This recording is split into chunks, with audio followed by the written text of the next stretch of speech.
This is the Michael Graham Show, where real talk meets real life. Join Michael Graham as he breaks down the big issues: youth development, community programs, housing, jobs, and the challenges that shape us all. Loud, funny, real. The voices of experience from athletes, educators, advocates, and everyday warriors are all right here. This is where community comes to talk. This is the Michael Graham Show.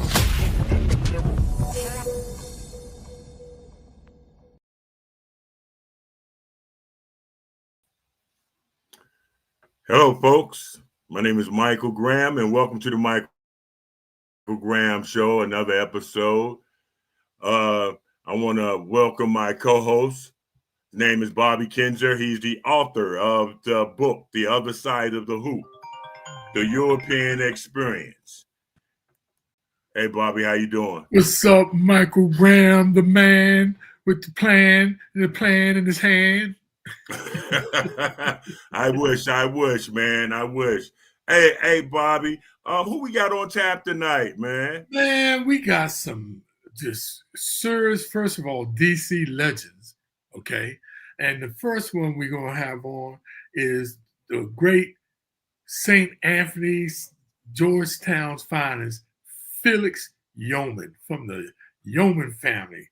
Okay. I'd like to welcome old Felix on, man. And gentlemen, what's up, Felix? Hey, there you go. You guys, man. I'm glad to be here.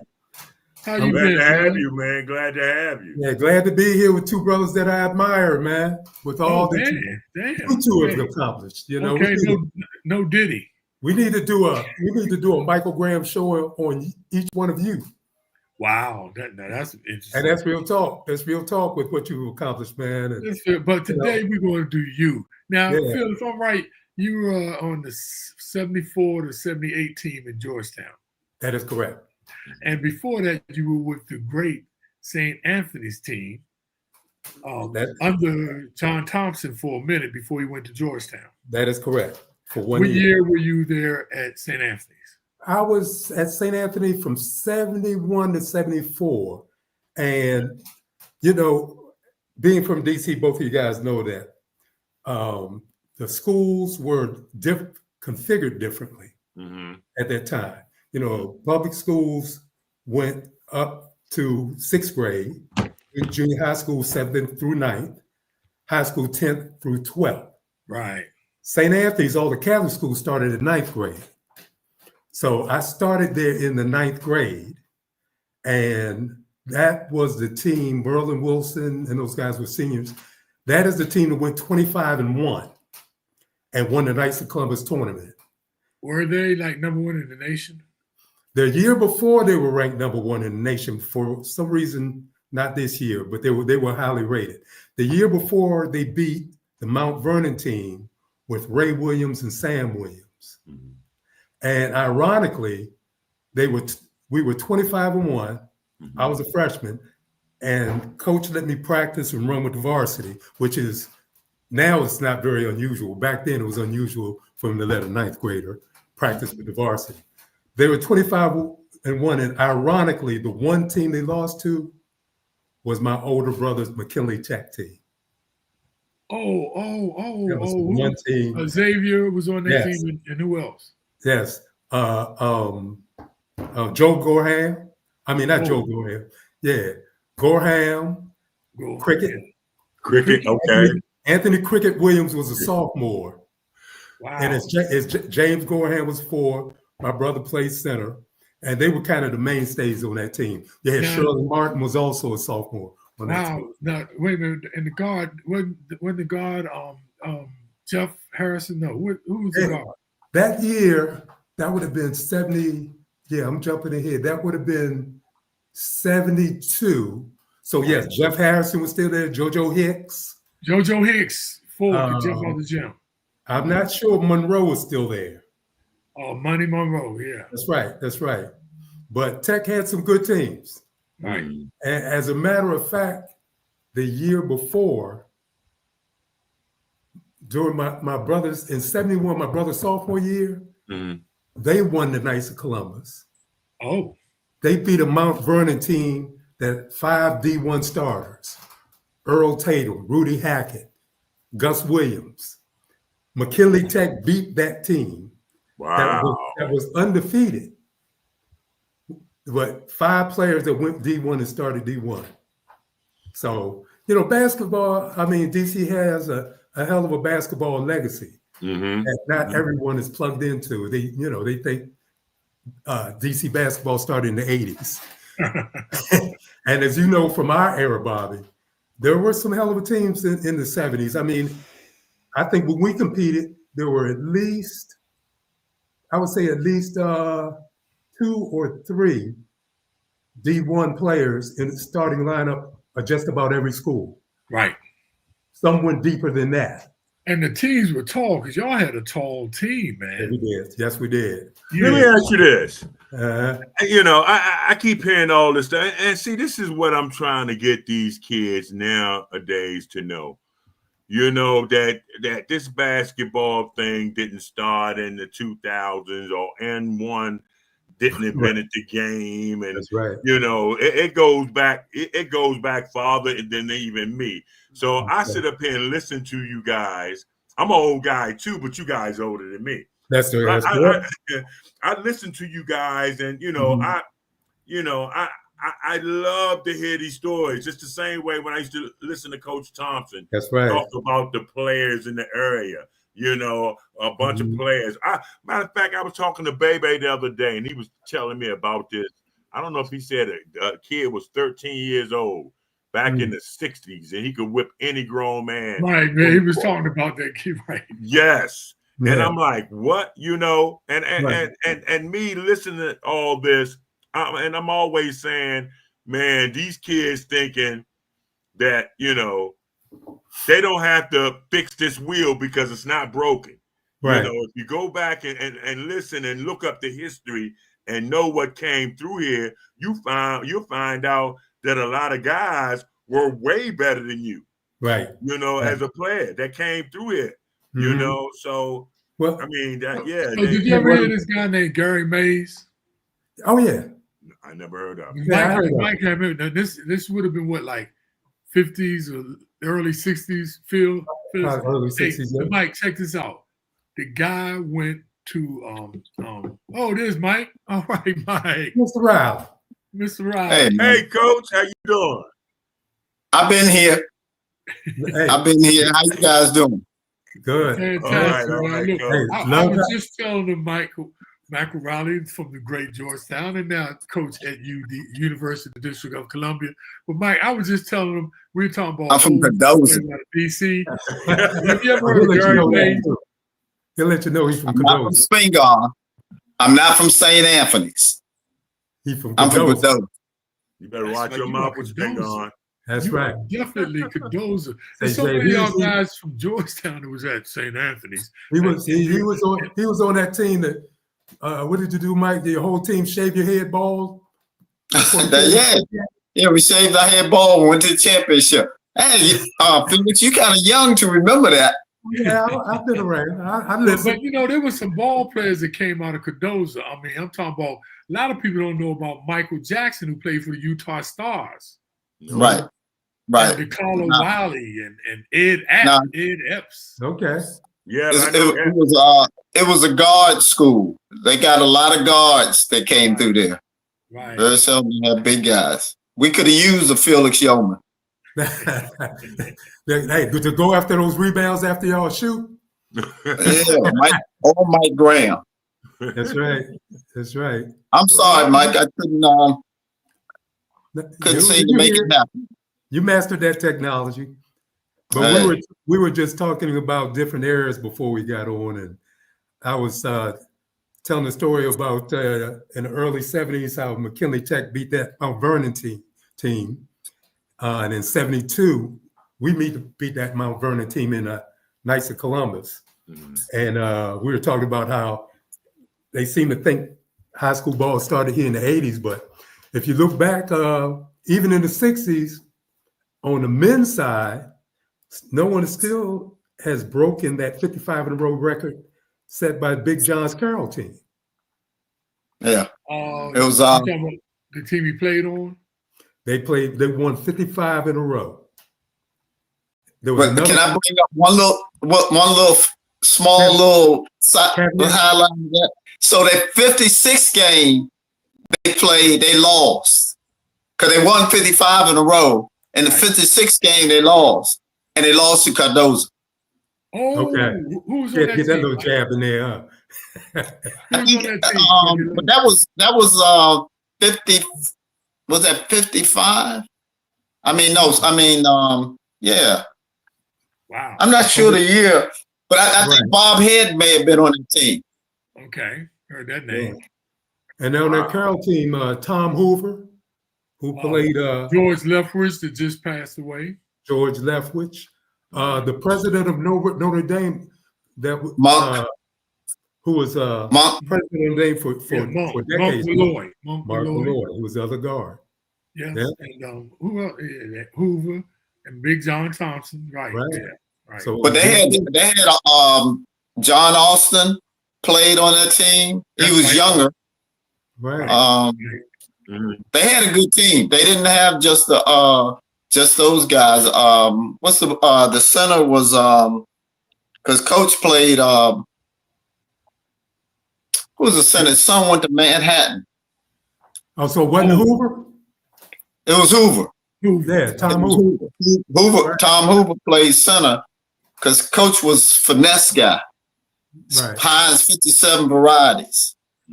He was Big John. That's what he called us. That's what he called himself. He used to play against us, and he called himself Heinz 57 varieties. He said, "I can go left, right, any way you want."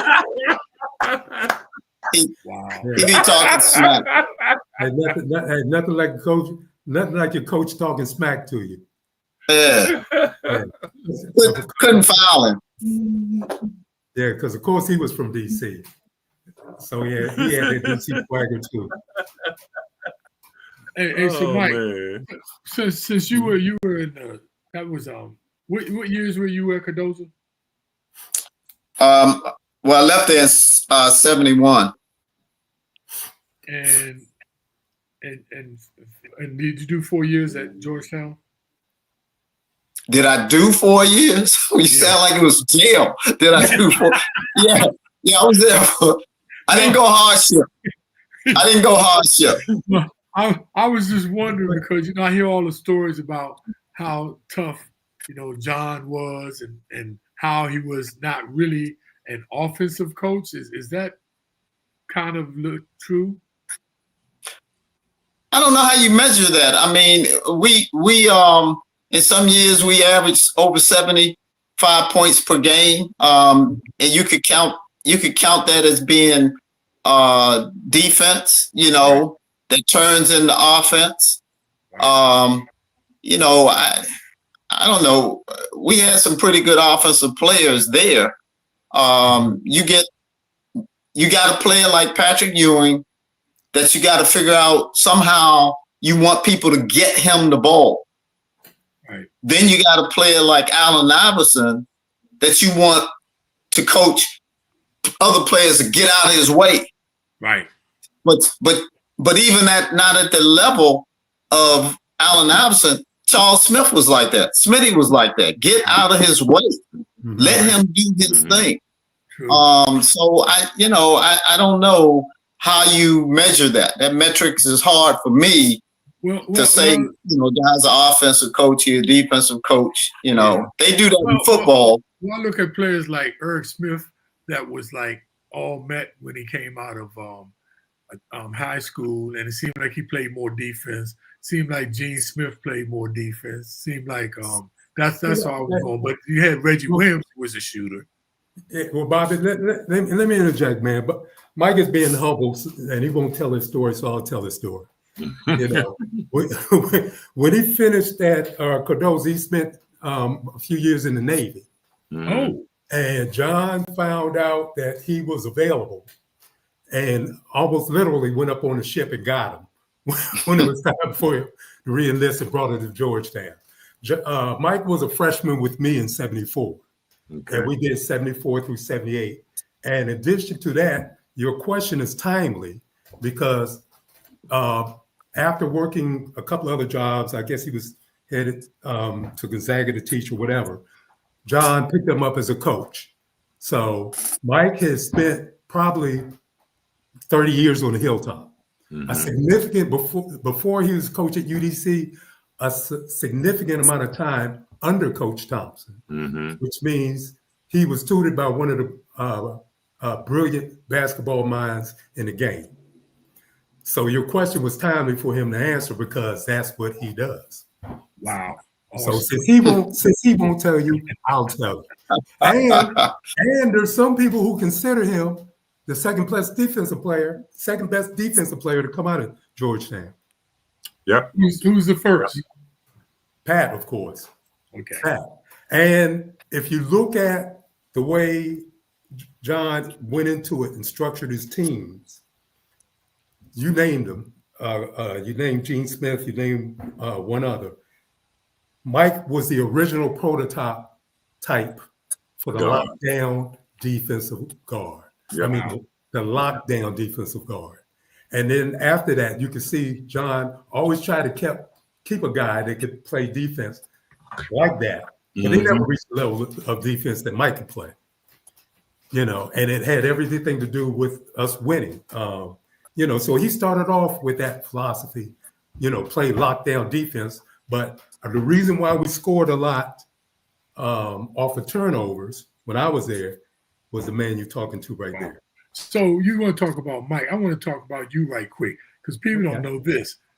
Felix played under John Thompson from 15 years old. Yeah. Correct? Yeah, as a freshman. And that's what I'm saying. He let me run with the varsity when I was a freshman. I was 15. And I think what you don't know, Bobby, is that Felix wasn't too much past 15 when he came to Georgetown. Because Coach went and got him early. Coach went and got him early out of St. Anthony's. And I think I don't know if it was 2 classes that he need to take English or something, but he came after his 11th grade year as opposed to 12th grade year. He graduated with me in 75. I was. Right. So you're right. He went early. Yeah. Yeah. I was 17 when I hit college. Wow. He left school early. I went hardship. Oh, before Spencer Haywood. Right. Yeah, but once he put the scholarship on the table, you know, and my parents became aware, I thought I'd go back to school. I was looking forward to our senior year. You know, we had a great class in 75 with you, Anthony Cricket Williams, Stacy Robinson, Turk Tillman. Yeah. My man Woodson, God rest his soul. Barry Frazier. Oh, could fill it up. Yeah. Could fill it up. Yeah. Parents, Felix's parents said they wasn't going to give this money back. You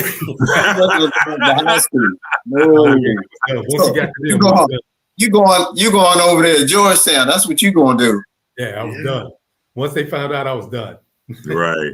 You're not turning down no scholarship. Yeah. Okay, That's awesome stuff, man. So if I was to ask either one of y'all, right? Because we go back and forth on the show, and we like to talk to the old school guys, you know, for some of these young people, you know, give our guys flowers because a lot of people are checking out y'all from out, you know, out there, man. Yeah. So who would you say was, you know, one of the best players you ever played against in high school, in a high? Well, for you, private school, Felix. Yeah, we played a lot of inner high. That's right. I mean, back then, you know, the inner high was smoking, man. You know, there was a lot of great players that came out of inner high. Who would you say is one of the greatest players you played against out of the inner high? I'm gonna have to think about that one. How about you, Mike? Well, I played against the little boy Kelly from Western High School. Quick guard. He's about as quick as I had seen anybody that was in high school. But you know, we also played against the Magnificent Seven over at McKinley in the championship game, and they had pretty good. I mean, Ronnie Hogue, Appleman, Bozart, Bassett, Kevin Tatum. Pick who you want. That was a pretty good. Team. That's right. So, how about you, Mike Graham? Who you think was the best player that you in your era? In high school? Yes, and in the high. Oh, in the high. A lot of people be sleeping on. I don't know why they sleep on Sherman Douglas, man. But anyway, that's just me. Well, you're asking. Hey, he's a little younger than us. Right. You said who we played against. Right. Personally, I think Sherman was a better college player than he was a high school player. Agreed. Mm-hmm. Agreed. Yeah. That one, Mike. Good call. Yeah. Yeah, because he didn't play none. He was a sophomore. He didn't play none. Right. Mm-hmm. Yeah, sophomore in high school. He was on the bench when I was a senior. So he didn't play much at all. Right. I gotta say for me, because in my coming out in '75, I gotta put it. Well, I don't know. I played against Dantley my sophomore year at Wilson, and I played against Kenny Cobb, who was a bad dude. But Stacy was pretty bad dude, man. I got Stacy Robinson. That's who I had in mind. But we never formally played them. I played against Stacy, on the playgrounds, in the gyms, and all of that. Mm-hmm. We played Dunbar my junior year before I left. Played them at Tech, lost by like 1 point. I think that was my best high school game against them. So I did not get a chance to play against Stacy in '75. Had I come back, I would have had that opportunity. But he's the best I had seen at that time. Mm-hmm. Wow. Hey, Mike, did you ever play against Skip McDaniels? Jerry McDaniels. Skip McDaniels. No, Jerry McDaniels. No, not Jerry Mack. I did not play against him, but Dwight Datcher got into a fight with him. And again, you talking about Jerry McDaniels, right? No, Skip at Carroll with Mike. Skip. At Carroll. No. Yeah, I didn't. You talking about Jerry McDaniels that with the Fairmont Heights. Right. Jerry He was Mack. a bad boy. He could shoot. Jerry Mack, he could play. Yeah. Wow. It's been some, like before my era, guys that were great because guys played on the playground. You used to go to Rose Park, Turkey Thicket, Luzon, Candy Cane City. You just go to different playgrounds. And when I was young, it was a watch guys play. You watch John Austin would come, Billy Gaskin, Lynn Reen. I mean, those guys, they would all show up to the playground and they would play. Coach tells a story about him being in the playground and Elgin Baylor showed up one time. So everybody played on the asphalt at one time. And then and we used to do it. And then all of a sudden, I became one of the guys that was playing in the game. When Stacy played, they got a playground across the street from Dunbar.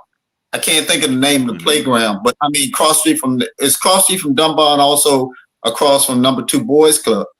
Yeah. But they have the fence. When Stacy was playing there, you couldn't see the court if you were walking by because it was just packed all the way around. I mean, he was like a Pied Piper, when bringing in people. So he was a heck player.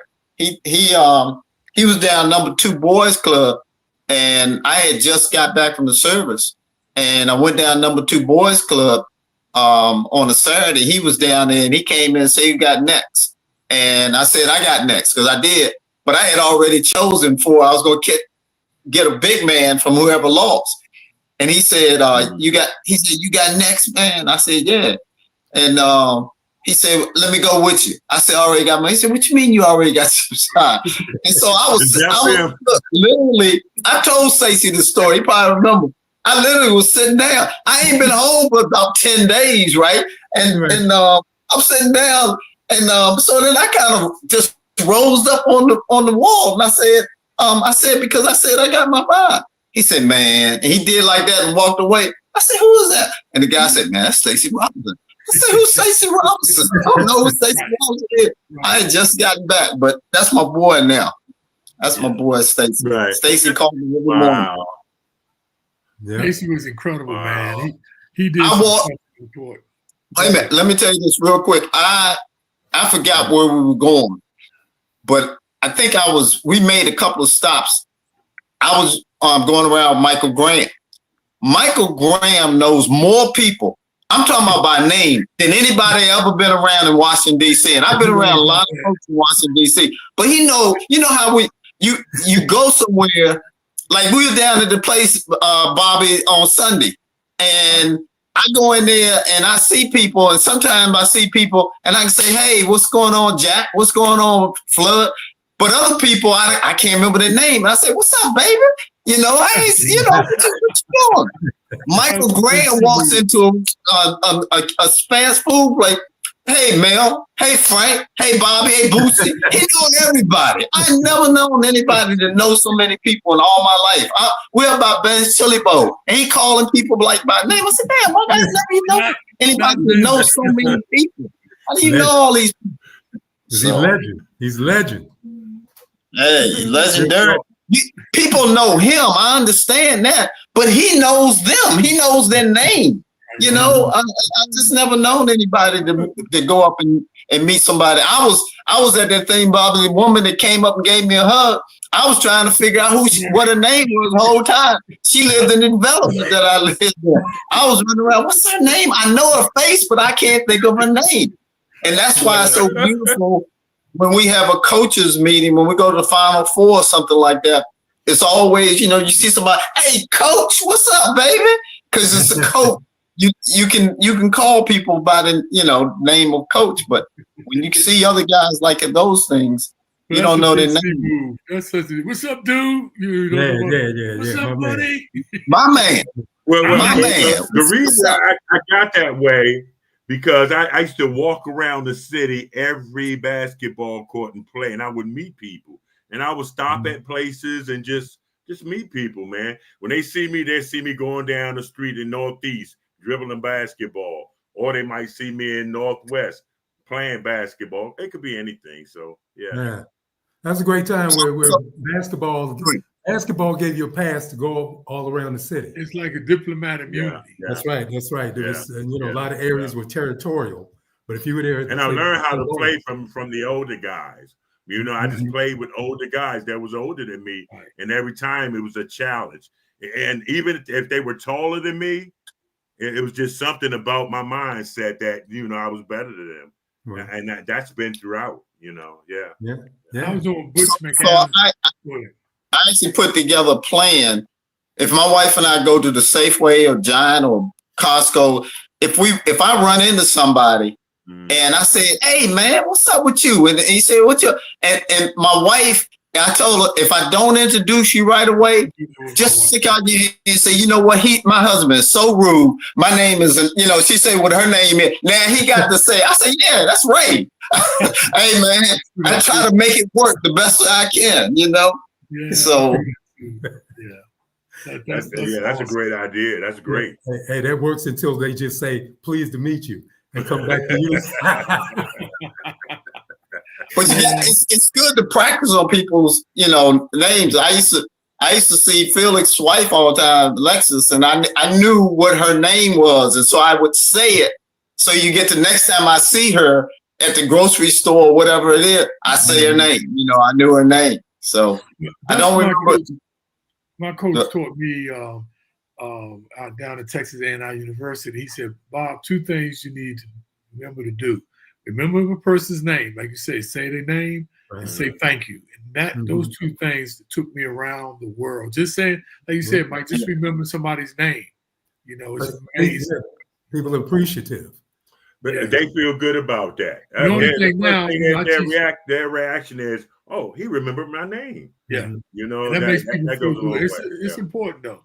And so now, I teach financial education, but they be killing me because when I did camps and stuff, it could be 50 kids. I would remember all their names. That's how good I used to be. So I would say their names. But now when I teach financial education, man, these names be killing me. I said, what's your name? Shakisha Levy. One color, one chiefy. I'm like, oh, I can't remember that. You're supposed to remember that. No. You better break it up and shorten it up some. Hey, speaking about that, y'all remember some of the ball players' names back in the day?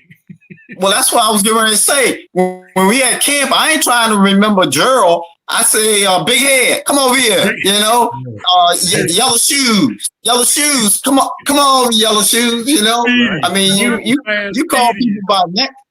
But I grew up with Bumshell, and I grew up with Eggy Bump and Knott. Knott was a good player at Western High School, named Stanley Johnson. I didn't know his name was. He's passed away early. I didn't know his name was Stanley Johnson until I went around the street on Church Street. Say it again. He lived on. He lived there. He went to. He lived on Church Street, off of 15th Street. Who you talking about? Stanley Johnson?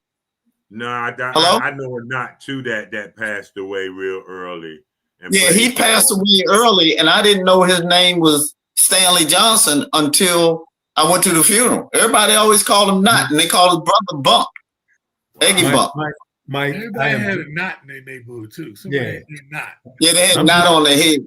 Yeah, look, I'm coming out of the FDIC on 17th in the K, right? Uh-huh. And I see this guy. I ain't seen him in 30 years from Upshur Playground. That's where I grew up, right?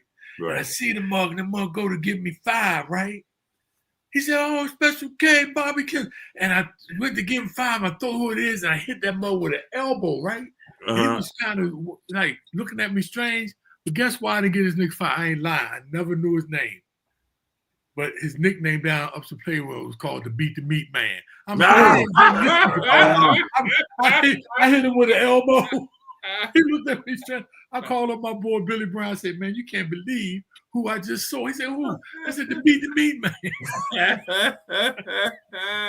Sick world, man. Sick world. Well, Mike, tell us a little bit about how is it coaching this era of young players and with the NIL and all of this stuff. How is that for you? That's a good question. Well, we don't have to at the division level, Division II level, have to deal with it as much. But I know Larry Nager and a couple of other coaches, they just said, you know what, I just can't do this anymore. Because you literally, although it's not supposed to be paid for to play, guys want to know what they're going to get from different schools, and that's why you got like football guys. The guy I guess played at that's new football quarterback at Miami. He was at Georgia. They won national championship. I mean, it was in line, but he transferred probably because he could get more money. And schools are trying to. They need these schools, the top 5 schools or top 5 conferences. They got schools that want to stay at the top. So they're going to do whatever they can do. If you can get a top flight quarterback, that makes your team. You got everything else. You got all the other pieces, but it's hard to get a good quarterback. And so you get somebody like Manning is down in Texas. These guys are going to where the money is. And so it messes up the game because not the NIL as much as the portal for our division. I agree. Kids, I used to, a couple of years ago, I have exit meetings at the end of the year. And so when they come in for exit meetings, we talk for 20 minutes. And I found out after 20 minutes of talking, going back and forth, having a good time, I said, "So, what do you think about the things we talked about?" And he said, "Well, Coach, I think I'm going into the portal." And I said, "Oh, you going into the portal?" And he said, "Yeah." He said, "I just want to see if I can go to Division I, get an opportunity." So now when I have last year, this year, when I go to exit meetings, I start off the exit meeting. I said, "How you doing?" I said, "Okay." I said, "Are you going into the portal?" And they say yes or no. And based on that, that's when we can have a conversation, because there's no sense in us having I'm not trying to talk really honestly talk anybody into staying somewhere they don't want to play. You know, and and a lot of times, and the problem with the portal is it's not that they don't want to be there. They're just trying to see if they can find something else. We had a kid, a real good guy that went to Wilson, played a couple of years for us, made all league, third team, first year, made all league, second team, the second year. He was going to do well. And he said, Coach, he said, I really wanted to play Division I. I knew he wanted to play Division I. I said, if you've done what you need to do here, I said, if you can go. So he wound up getting a spot up St. Peter's. And he played spotty at the beginning, and then he got a little bit more time.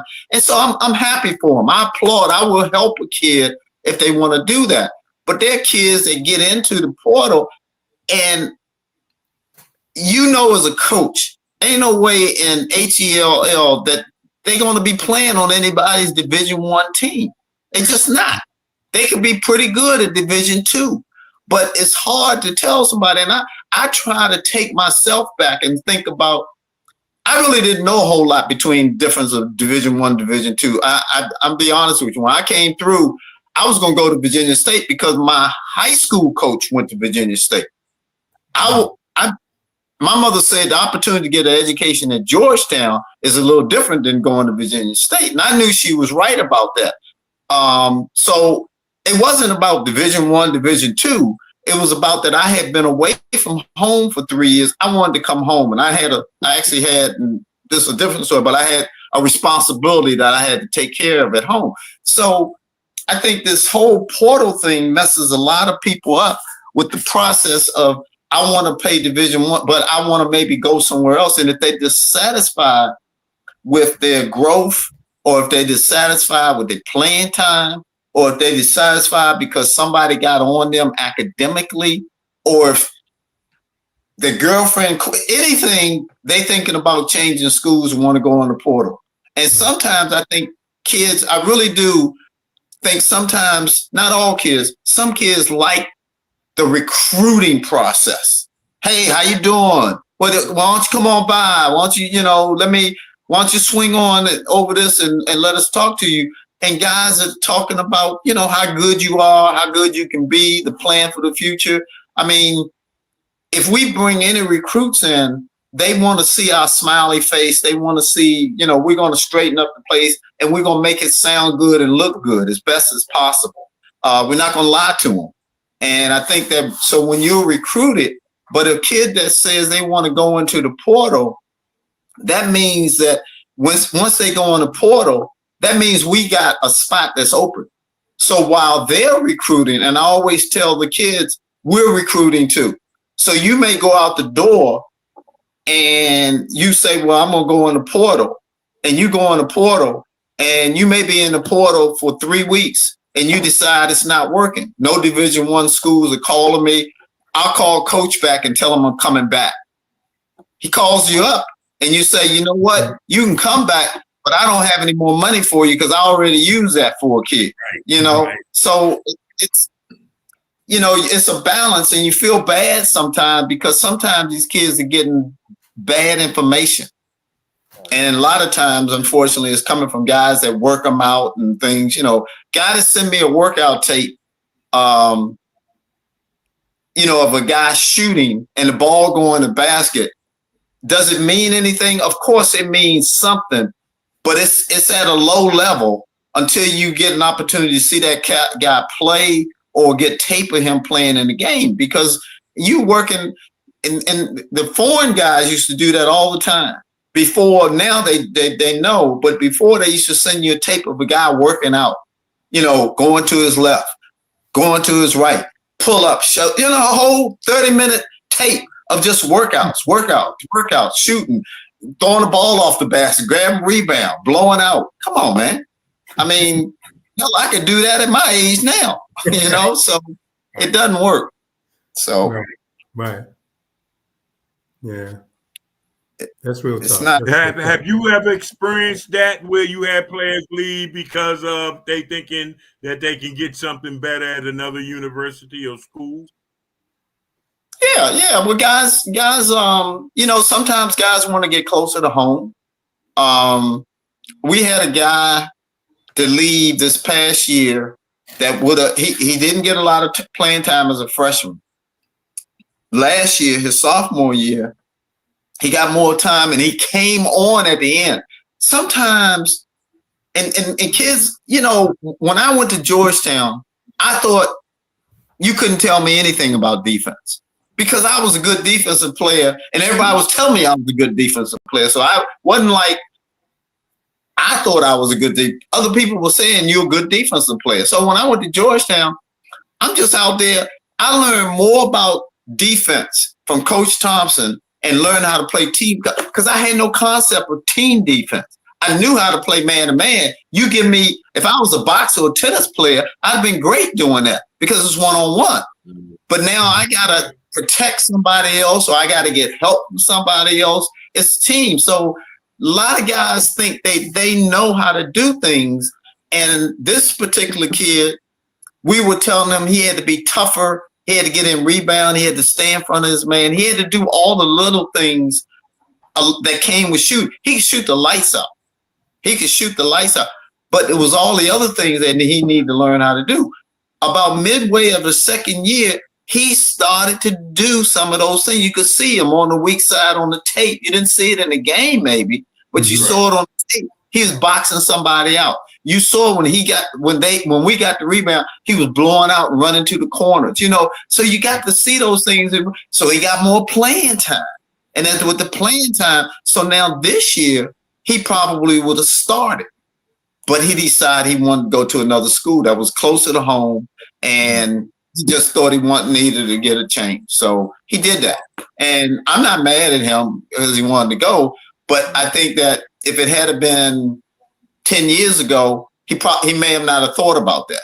He'd just, well, let me just say it. But kids want to, they're so used to hearing change. And that's what they do. That portal's a beast. Hey, Phyllis, if you don't mind, before you go, Mike, I know you've got a question. Phyllis, I want to ask you a question, man, because it's interesting. You had the pressure of your brother playing before you, and then you came along, and if I'm right, you kind of had an injury that sort of detoured a lot. But so how was that transition from playing ball, serious ball at both schools, and transitioning to the financial world? How was that for you? Well, I'll tell you something interesting about that.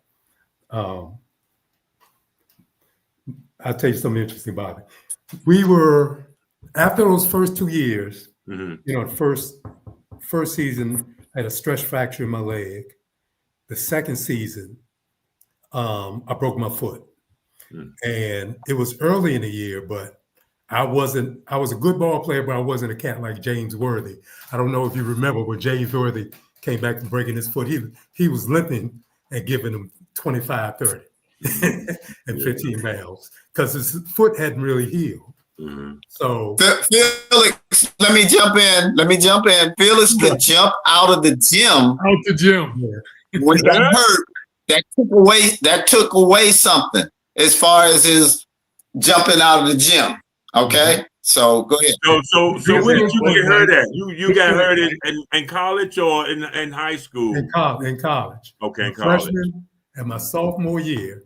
Okay. And just like Charles Barkley, who took decades to admit that Michael Jordan was a better player, I have to admit they brought in a better player when they brought in Big Sky, Craig Esherick, Dunbar. And I tell a funny story that we were in practice, and I guess this was my senior year.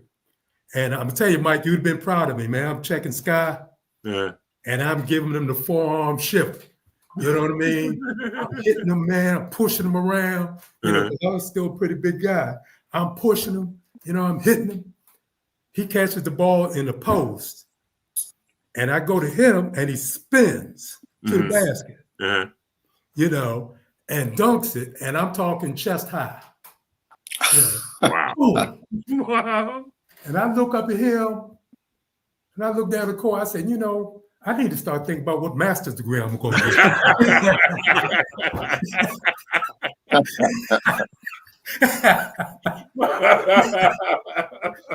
I said, I hear the MBA is a pretty good degree. Right. So I went away. I did go to Venezuela and play one summer. And I went that to was crazy. Uruguay. I played in Venezuela too. That was crazy. Where'd you play in Venezuela? I played in San Cristobal. I played in Caracas. It was up in the mountains, but we did come there. We played in Caracas. We played Maracaibo. We played out in played in Maracay. Maracay. Marguerite. Did you ever go out there? Yeah. No. It was a barren wasteland. Yeah. It was on the water. Now it's where all the celebrities go. I tell you, trying to make it out a resort. Yeah, they park their yachts there now. But back then there was nothing there. Yeah. When I came back, saved a few coins, came back, started MBA program at AU. Mm-hmm. And that's how I navigated myself into the business world. Starting off in banking, which I was, commercial lending, which gave me the interaction with business people. And I was trying to be like Mike. I ain't talking Michael Jordan. I'm talking Michael Graham with his entrepreneurial instincts. My thinking was if I went into lending and interacted with business people, I could learn to be an entrepreneur, like Mike is. and then I went into investments but the other thing is, the other kind of thing that's kind of amusing is when I came back from Venezuela, I didn't get on that September in Europe. Mm-hmm. So that January is when I actually started the MBA program. Then that summer, I had a chance to go to Uruguay.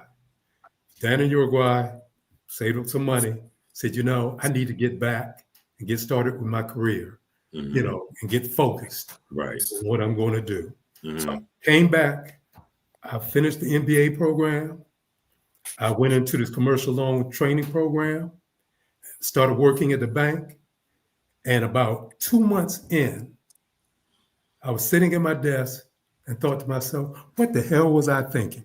Once you start the work life, you're working the rest of your life. Right. I probably could have gone back and forth to Uruguay or something, another 4 or 5 years. Mm-hmm. It wasn't big money. It wasn't European money. I didn't make Bobby Kinzer money. I didn't start that. Yeah, you could save up a few dollars, but just the fact that I lived in Uruguay, I lived 4 blocks from the beach. Wow. Right. And Montevideo was kind of the center of everything. If there are 2 billion people in Uruguay, 1.5 live in Montevideo, which is Jesus. Wow. So everything went on there. Right. And I left that to join the work world. So did y'all have a fence around the court indoors? No, that's Venezuela. That's what I'm saying. With guys with Uzis standing in the entrance. So these guys throw hot pennies on me, and this is my home team and shit. That's what turned me off about Venezuela, because when I went over there, they put you up in this beautiful Hilton hotel. Right. But everywhere I went to, I had to have bodyguards. Mm-hmm. And with these big guns, and I'm like, I don't even want to go out. Yeah, big guns. I'm not dying over here. Right. Hey, so Mike, you never wanted to extend your basketball career, Mike? I wasn't good enough to do that. I wasn't good enough to do that. I'm at an age now I can admit stuff like that. At one time you'd be talking about no, right. I wasn't. You know what I found out? You know what I found out with DC players, right? It's called they call it the ghost of Naismith. Hold on, the ghost of Naismith. What I found out with a lot of DC players is they suffered this disease that they thought they were better than they were. You know what I'm saying? Mm-hmm. There was a lot of guys, and now I'm seeing these guys in these like 50 and 60 over league, and they acting like they start. I'm like, man, I don't even remember you playing in a high, but they act like that. And then the ones that can't play. See, you would crush some people if you said that. Who are you? You would crush them people. Crush People them. come up and that's why when I meet people, I say Mike Riley. I say Mike Riley. I don't want to take it for granted. Right. Yeah. But it's a different thing, man. And I've run across a lot of teaching, financial literacy and stuff, and a lot of older guys. How can I put it? They really think that there's no hope into a lot of young guys. But and I know, Mike, because you see a lot of young guys, and I'm seeing a lot of young guys that are really doing something, man. But a lot of people, especially, at least they don't let their pants hang down no more. You know what I mean? Yeah. But I just noticed a lot of guys from my era, some guys are afraid to talk to the young guys nowadays. Because this is the thing that when Butch Adam had me on the show, he said, Bob, what is different between now and then? And you said a little bit earlier, Felix, when I came up to the playground in Luzon, you were playing with older men. You were playing with some of my friends' fathers, but they could still ball. And then they would, after you played, they would school you. They'd go drink beer or hit some herb, but they wouldn't let me hit the herb. But they would tell you stuff. But now you would never get that because AAU, you would be able to play with your son. I mean, I was playing with some guys' fathers, you know what I mean? And that's that is missing from that. But that's why me and Mike, like doing this to talk about some of the old school guys, and hopefully some young guys get to see this and understand. Because I remember Earl of Pearl Monroe was speaking. He was telling these young guys that, a lot of young guys didn't know who he was, but he said, they're standing on my shoulders, and the young guy said, well, how would knowing about Earl of Pearl Monroe help my game? And I was trying to tell him, no, it's understanding and having a more respect for know your history. Yeah. Know your history. Know your history. Yeah, you got to know your history. That's it. Yeah. But go ahead, Phil. Yeah, just real quick. You're spot on. You're spot on, Bobby, because right now, Lonnie Doran has number 2 back open. The club is back open. What? Yeah, and I've been going down there and volunteering. But when he was alive, Coach Thompson supported number 2. Right. And I had a conversation with him one time, and he said, the real value of having this club back open is to give the young folks an opportunity to talk to older guys. He said that was the value when I used to, play ball and just come to the court, watch, talk to the older guys. It was an opportunity for them to kind of instill some things in these younger folks. There was more, he felt there was more value than that, than the games, just going up and down. And I used to, I remember, hanging around when I was 16 and 17, hanging around down there and just listening to the old guys talk. Right. Talk about history, talk about the game. And they eventually come over and ask you a question like, what are you going to do with your life? Things you hadn't even thought about, at 16 years old, which you probably should start thinking about it, because you got to make a decision whether you're going to college or not, whether you're going to a trade. I had to ask the kid, I was so disappointed. I asked the kid, he had to be 15. And I said, what are you doing after high school? You going to college? He said, I don't think I'll go to college. I said, well, no, you're going to go to work? What kind of work do you like? He said, I don't know. I said, well, you should probably start thinking about it. Right. And as I started to probe a little more and talk to him a little more, he said, my uncle's a mechanic and I really like that kind of work. Right. Okay. But I remember not knowing quite what I wanted to do, but I remember thinking about my path. Right. I remember wanting to play basketball so I could get a college scholarship. Right. I remember thinking that way. How can I get to the next level? And, we grew up in an era where, your parents were saying, well, I don't know what you're going to do, but 18, you ain't going to, you're not going to. I don't know where you're going to go, but you're going out If it ain't home, you're going to have to go home. You're going to have to make a decision. You're going to do something. So Felix, there was a study done recently, and I look at a lot of those studies about financial education, and And they said if a kid, to your point about the 15-year-old, if a kid is not thinking about college by the 6th grade, there's a good chance that they may not go. That's how far now you have to start planting the seed, believe it or not. And there's some truth to that. Yeah, they did. Well, in my case, there is. I have to make this confession. It was college was so ingrained in my head by my parents that I did not realize you did not have to go to college till I was graduating. I was talking to a guy and I said, well, what school are you going to? He said, I think I'm going to work, man. I'm going to get a job in the federal government. I was shocked. You could actually work. I thought it was elementary, junior high school, college. That's all I knew. Right. That was my world. That was ingrained in my head. I didn't have that. Did you have that, Mike? Any people in your family, were they college? No, my mother was college. What about you, Mike? No, I didn't have, but Felix grew up in a very structured home setting. Mom, dad, it was brothers and stuff. He grew up in a little bit different home setting. And so when they knew they had a lot of mouths to feed. So they knew they were going to have to let them go one time, wasn't going to be a revolving door. They were going to go out and then be able to take care of themselves. So they told them. House too. Their little house. Yeah. So, I think about the history. And guys know we had the team, and I forget what year it was that we went up to. We had the banquet up at up in New York. They used to have a banquet before the Big East tournament, and all the teams would show up at this thing.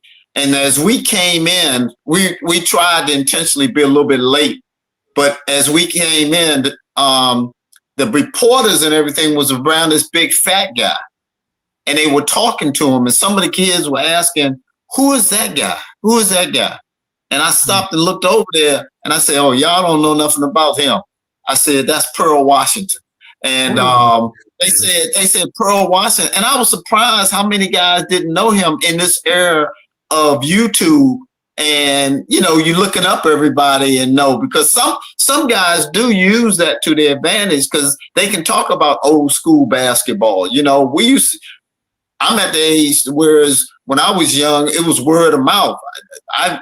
Before I saw John Austin play or Austin Carr play, I had heard so much about him. I knew they were good basketball players because I had heard it from other people. And then when I was young, I used to go up to Roosevelt to watch the Cardozo games because Cardozo didn't have a gym. They played their home games up at Roosevelt. And I used to go up there and sneak in and watch the games. I'd see them guys play all the time, guys from my neighborhood. So I wasn't thinking about going to any other high school, but Mike, going to. I can stop you right quick, man. It's a sore spot when you talk about Cardozo playing at Roosevelt. We played Cardozo at Roosevelt Wilson, and Rick Staten stole Playground. Remember that mug named Playground? He was 20 years old playing for Cardozo. Yeah. It was 3/4 to Jim Cardozo. I've never been in a free-for-all brawl. I was fighting the mug. The mug hit me in the back of the head. I turned around and faced that guy, and the mug hit me square in my back. Shame on them guys. We continue, Mike. I'm sorry. I digress. Shame on them guys. I digress. Yeah. Hey, look here. Like in the old days, Bobby, when we used to go to, we used to meet guys from my neighborhood. We'd go over to, and we maybe meet a couple other guys over at the Shrimp Boat because we were going to a party in Northeast. It was only one or two things we wanted to know what we were doing. We was either going to run or we were going to stay in and fight. If we decided we were going to fight, then we were going to all fight. If we were going to run, we always going to run. That's all we do. What we doing? We're running and we're going to fight. That's all we want to do. Because you were out of your neighborhood. And we knew we would be out of there. That's why we took 6 or 7 with us when we went, Wow. So and walk to the party, right? Yeah, we go over there and play at Keller Miller.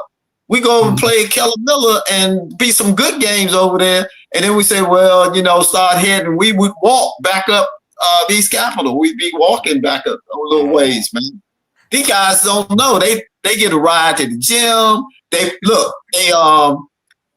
wear a pair of shoes, and then they carry their playing shoes on the in the bag or something. Those are shoes. We're gonna play in them. We're gonna walk in them and everything. Man. Put some white Clorox in them, Chuck Taylors, and put some Gabs. Get them clean. Right. Chuck Taylor All-Star, $9.99. From Sonny Surplus. Hey, look, you buy that cheap toothbrush just to clean them. Always toothbrush. Right. Hey, Mike, you were getting ripped off. I got mine $7.99 at Chillum Trading Post. Right. See, I could have used that money to go get me a shirt from down Cavaliers. Stop it. With the suede pocket. Remember the turtleneck with the suede pocket? Everybody had one of them joints. Or you probably could have got 3 meals from McDonald's. Cavaliers. Oh my God. Yeah. Jerry's was up there on 14th Street. The House of Jerry's. The House of Jerry's. The House of Jerry's. The House of Jerry's. Yeah. DJ Kaufman's, but that was too expensive for me. Yeah. Man, I tell people I was glad I grew up in the 60s and the 70s. I mean, that was great living. I mean, some things happened, unfortunate things. Martin Luther King, John F. Kennedy, the riots, it was unfortunate. Let me ask you this, because I like to see, do any of y'all remember on the day of the riots, where were you? I remember where I was. The day of the riots. The riots was for weeks. Well, actually, when it started, when it first started. Well, that's when you mean Martin Luther King got shot. It was on April 4th, 1963. Wasn't it? Right. 1960. That's when it started in D.C. No, Kennedy was shot. Was Kennedy shot in 63? And then Martin Luther King 68. No, Mike. That's what people don't get. They were shot the same year. And look here. I got my phone. Yeah. No, Mike, they were shot the same year. Kennedy was shot. Robert Kennedy. Robert Kennedy. Robert Kennedy. John F. Kennedy. Right. Yeah. But Mike, to answer your question, I was 11 years old, so I was home. Mm-hmm. But the thing that I remember most were the Jeeps. Yep. Yes, going down the street. With the soldiers. Yeah. Bayonet on rifle. Yeah. Driving up and down the street patrolling. Yeah. I never forgot that image. Yeah, I mean, those guys driving through our neighborhood. So I lived on 14th Street, right, in Webster, across the street from the playground. We had a Safeway across the street. Were you there 14th and what? 14th and Webster, right on the corner. Oh, yeah. Coach Thompson used to live on Webster. Right.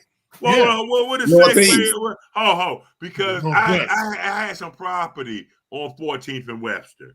You did? On the corner of 14th and Webster was a house. Now, if you go across the street, it's just a park. Yeah. So where was the Safeway at? It's the AKA house now. It's the AKA's house. A little further up the street. Yeah, it's right up the street. It's right up the street. It's right where the Copperon used to be. Safeway. There was a small Safeway. That's Buchanan. Come down out. But they got Smokies up there, right? Yes. Yeah. So look, this is where you get the Smokies. Yeah. Oh, okay. I know. So look. I got a friend that's an Arab. A friend that's an Arab has a store there that's right beside the AKA. Is that it? That was the Safeway. That used to be the Safeway. And look, my father backs the car and put lights on the front of the window while they breaking in, right? So I'm thinking, I'm in elementary school. I'm thinking, man, they're gonna be mad because my father, I'm thinking he always trying to be like the police, right? He ain't even live with us. But he puts the light and they breaking in. And the next day, I'm thinking they gonna get me, right? Because my father, they said, man, it wasn't your father. I wouldn't have known what the stakes were. All the time he was helping them out. Yeah, right. But there's a lot of stories like that, and we're losing a lot of stories like that, Bob, because our parents and that generation is dying off. Right. But I remember sitting around and finding out that there were fathers in the neighborhood that would get together and patrol the streets themselves. Right. Right. To protect the businesses. That's my father did. Tell kids to go home. And those are Father Kemp did that. Right. I believe that. Hey man, Father Kemp's still living too, isn't he? Yeah. Yeah. And very active. Yeah. Yeah. Where did I see him at? I saw him right so far. Father Kemp that somebody's film. Mm-hmm. Yeah. Yeah. Yeah. What? Somebody on LinkedIn said you told Stacey Roberts you or they repeating after Mike. Somebody listening on LinkedIn, Mike, repeating about you telling the story about you had your 5 and Stacey Roberts. You told Stacey you had your 5, huh? Oh, yeah. Yeah, nah. I was trying to figure out who was that. I didn't know that. I wasn't telling Stacey. I was telling it was this guy that was just in the gym. I asked him, who he supposed to be? You know? Right. And they said, man, that's Stacey Robinson. Did you say, do you remember staying to watch him play afterwards? Or did you yeah. No, Stacey could play. Stacey could play. Ain't no question about Stacey play. I had Stacey come talk to the team. Stacey, he missed his call and he should have been a comedian. With the right material, he could have been a comedian. He came. He was telling stories that was almost unbelievable, but because it was Stacey, I believed the stories. But he was funny telling the story. You heard the story that Stacey told us. It was cricket. Y'all remember Justin Ellison? Justin Ellis. Stacey was telling this story about Freddie, the trainer, down in Coalition. Y'all know what I'm talking about. Yeah, Mike, Freddie Mathis. Mike Graham won't know. Do you remember Freddie? Mike Graham? Yeah, I'd be afraid to hear it.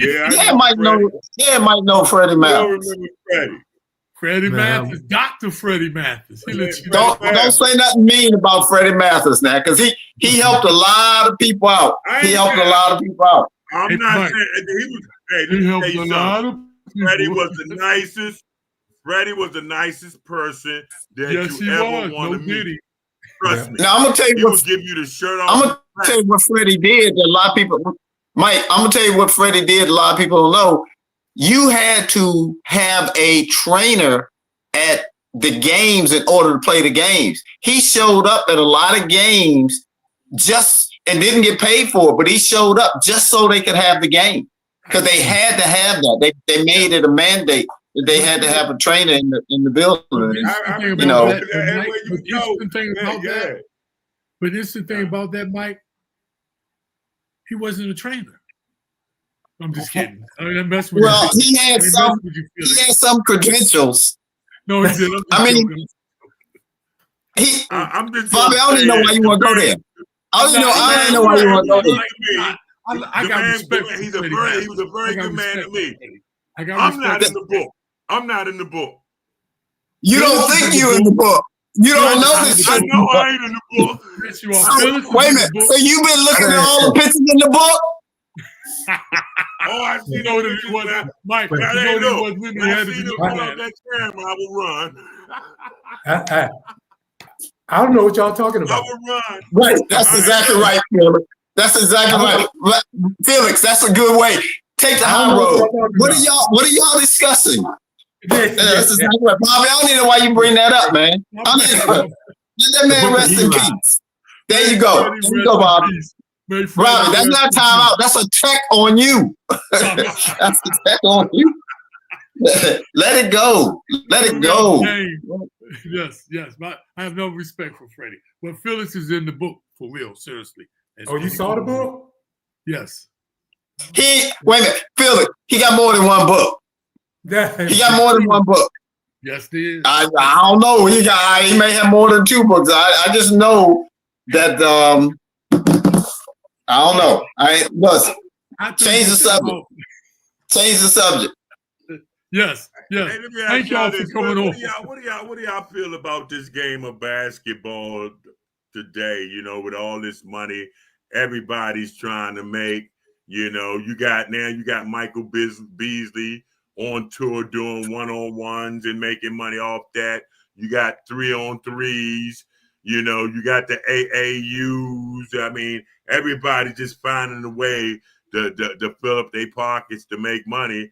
And to me, it's not dedicated to the game no more. Yeah.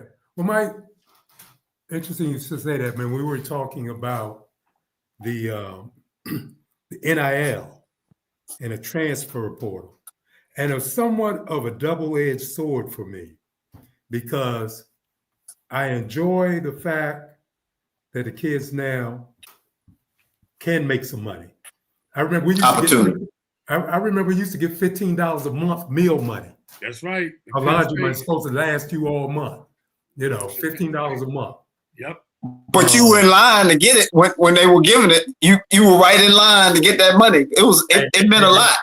It beats zero. But it was $15, and you didn't go far with it. You know, you had to make sure you ate at the cafeteria and had everything you had. But the school was making a lot of money off the athletes. So I'm glad to see the guys getting paid. Now, something you mentioned before, I think the timing of it was extremely difficult, was I know the transfer rules when we were in school were a little bit, I guess you would call archaic. You know, maybe you could sit out a whole year. But the fact that you can come in now and transfer every year, to me, is a problem. And Mike, you were talking about being committed to the game. Mm-hmm.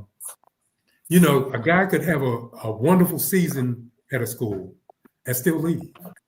He could fit in perfectly, do well academically, and still go to another school. And the fact that a kid can go to 4 schools in 4 years, and I know those credits don't transfer. What exactly are you providing for that kid? An opportunity to play in the CBA for a couple of years and then go out and get a job. Even if they want to coach, you need your degree. Mm-hmm. You know, if you wanted to like coach on a certain level, like college, high school, and all of that. So I think the fact that those things came together at a particular time that created some chaos, you know, to the point where, you know, I don't even want to mention the name, but to the point where the president is talking about intervening, which he shouldn't, because you can't be capitalist on one hand and believe in the free market system and getting paid what you're worth, and on the other hand want to restrict it. Right. I don't understand that logic. Right. But something they probably needed to plan it better, to roll it out in a different way. But now the horse is out the barn, you know, relative to that. So, you know, the big threes, getting a chance to see these guys play, it's funny. Some of these guys still play. I saw some clips of Joe Johnson that played out in Atlanta, and he was still knocking it down. Yeah. So there's some younger folks who heard of these guys didn't get a chance to see a Beasley play. You know, I don't mind that. I don't mind them getting paid off their skill, but particularly if they have not transitioned, like you 3 gentlemen, you know, and that's what makes me, that's on another note, makes me so very proud of you guys, because you had asked me how I transitioned into finance, but you made a transition into finance and entertainment. Mike is an entrepreneur. He thinks his way through any kind of profit-making scenario, plans it out and executes. I've seen that. I know that about him. And Mike was Riley. He was always a little more mature than we were, you know, because he came up with some stronger responsibilities, and he was always focused on what he needed to do. So I always get a sense of pride when I see athletes understand that they need to transition and they execute and do it. They utilize their degree. They, you know, even if they didn't get a degree, they focus and they execute and they move on in their life and become professionals.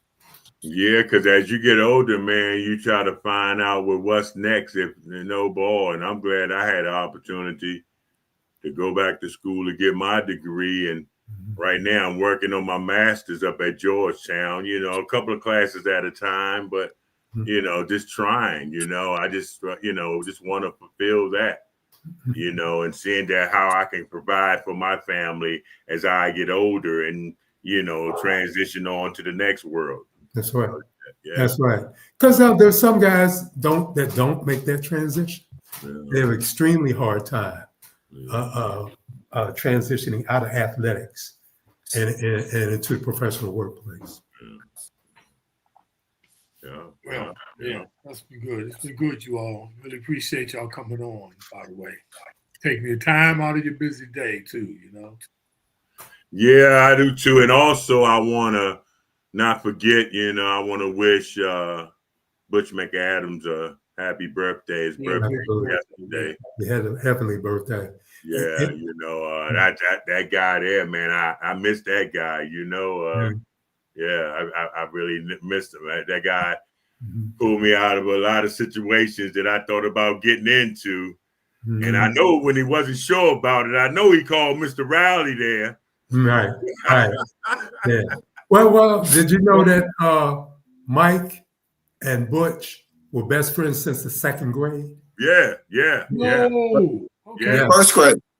They were lifelong friends. What elementary school was that, Mike? St. Augustine. Oh, you from that? Oh, you from that class? The oldest Black Catholic school church in the city. Right. Mm-hmm. That's Father Kemp, right? Yeah, Father Kemp. Right. Yep. And right. Father Mudd was there. Father Mudd played on that same team with.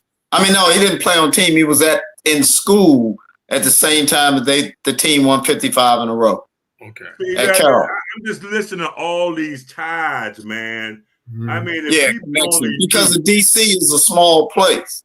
DC. Yeah. So if you go to a funeral of a ball player, it's almost impossible to go there and not see another ball player. Right. I was at. I'm gonna tell you like this. Go ahead, Mike Riley. Mike. I was at. I was at a funeral of this lady, Pauline Jones, that was at my church. She's a matriarch of the church.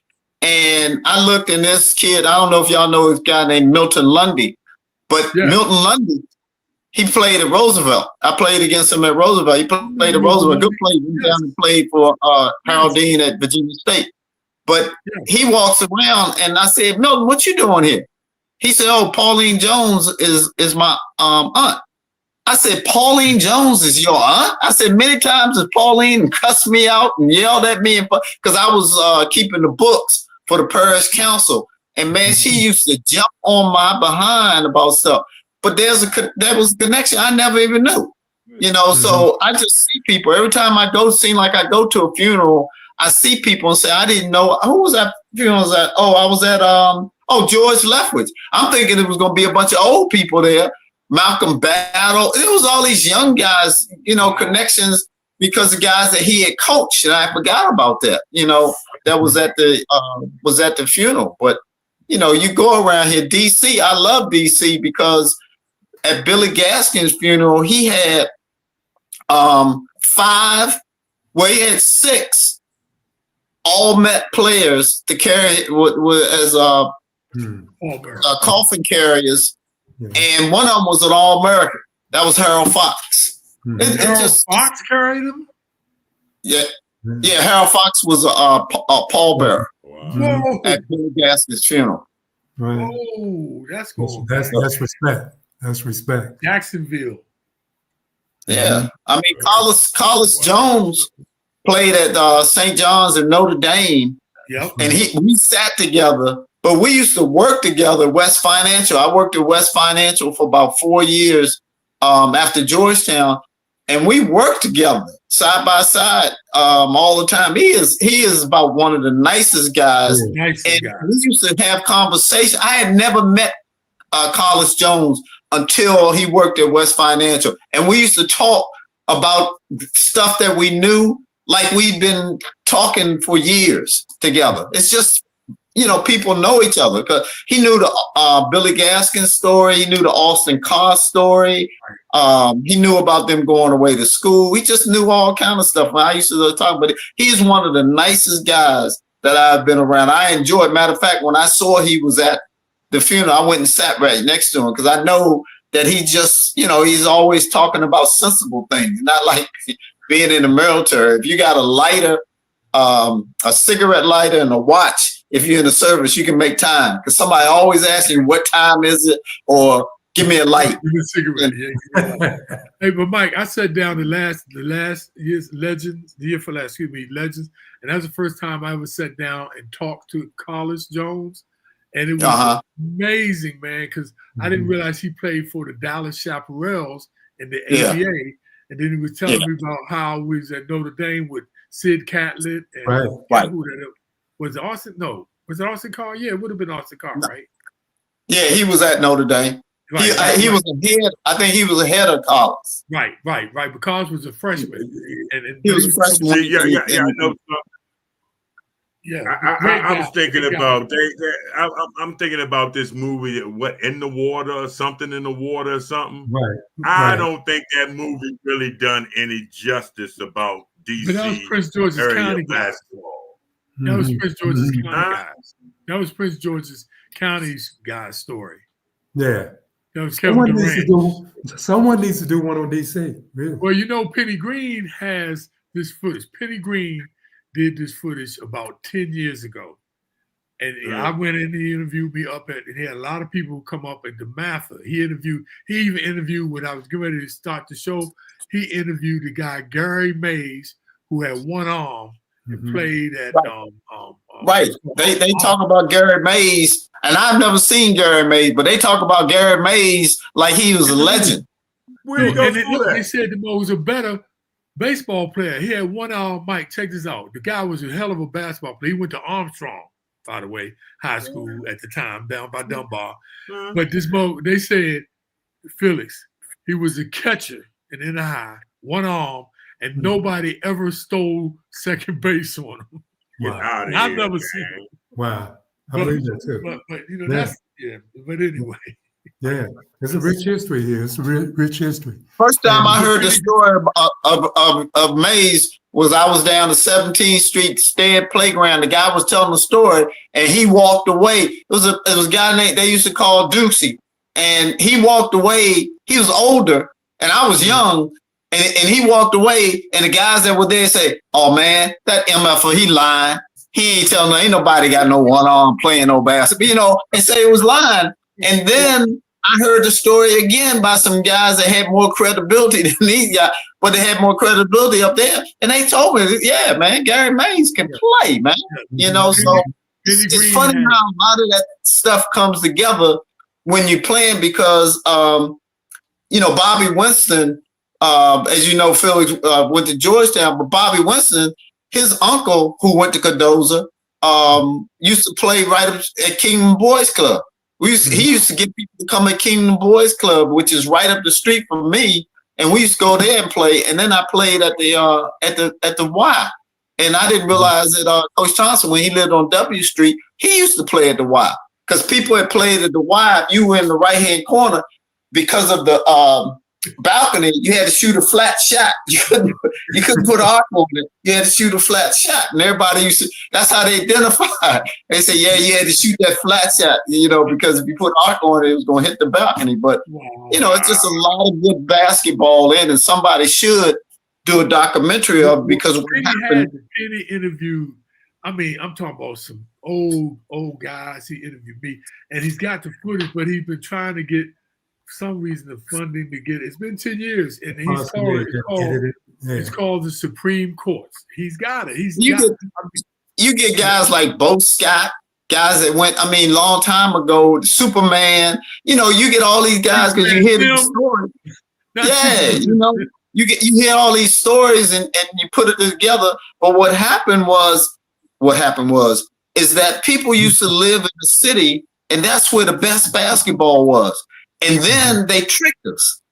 They started building malls out in the suburbs, and people started coming back, and they said, "Well, you bet." Oh, we went to the mall. That was a big deal. Well, we went to the mall, And so then people started move. We get ready to move. We're gonna move out to so and so. We're gonna move out to so and so. You know where that's near Augustine Mall is and stuff. And so we all moved out to the mall, and then during the night they moved back into the city.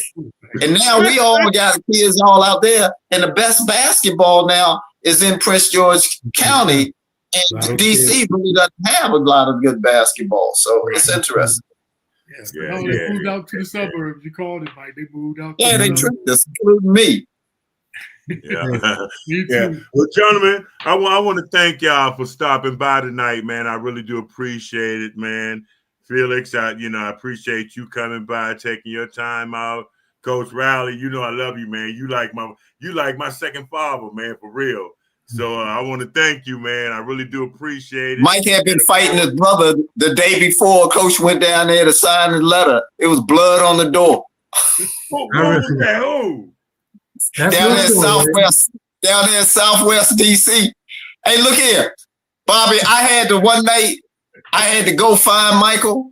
And Michael, what's that? Off of 295? What's that called over there, Mike? What was that called? Where your girlfriend left? Huh? Oh, Kenworth. Yeah. Kenworth. I had to go over there.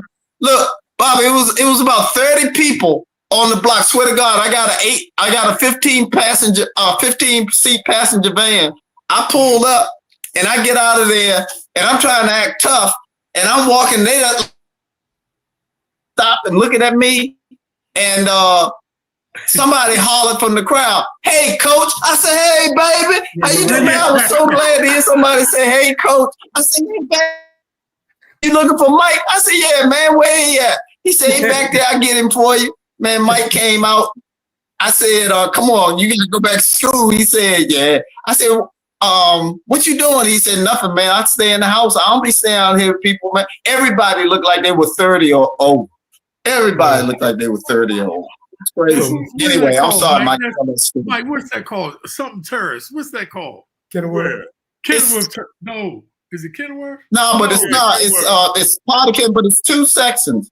Mayfair, Mayfair, and something else. Yeah. Oh, that's rough over there, Mike. Hey, man, I should have got hazardous duty paid for having to go over there and get Mike. Crazy. Not Kenilworth Parkside? Yeah, Parkside.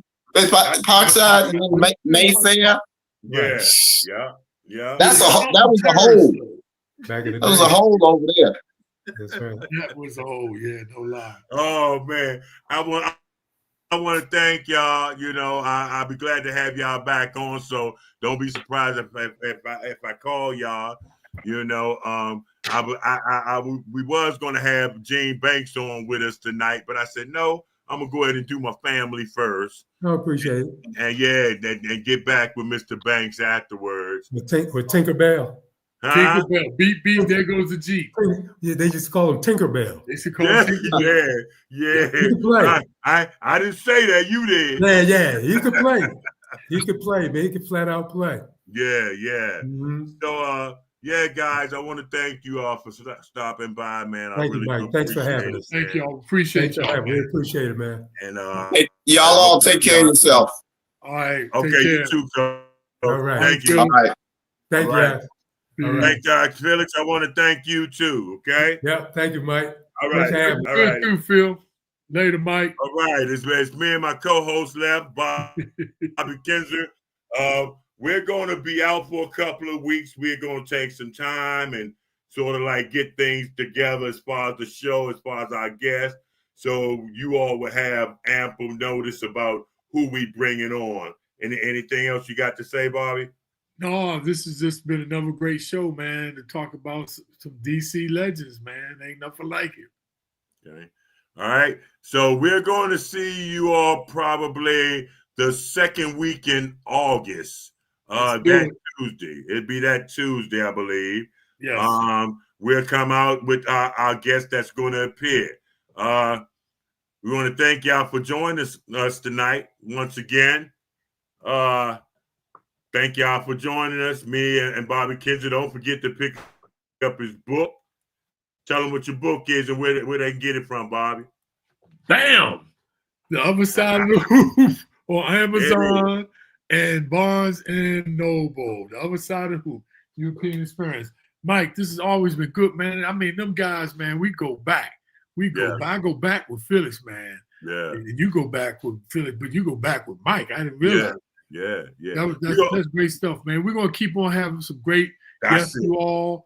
And look, y'all put comments in the comment box. Keep putting comments, because by the way, Mike, the more people put comments in the comment box, the more it opens up especially how Facebook works and how YouTube. Right. When they put comments, it opens it up to more people. They send it out. So keep putting those comments in the comments box, people. We like that. Yeah. All right, Mike. Once again, you all.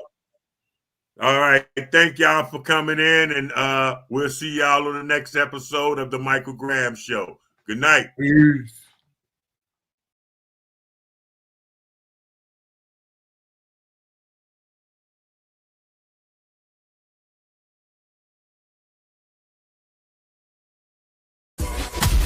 That's a wrap on this episode of the Michael Graham Show.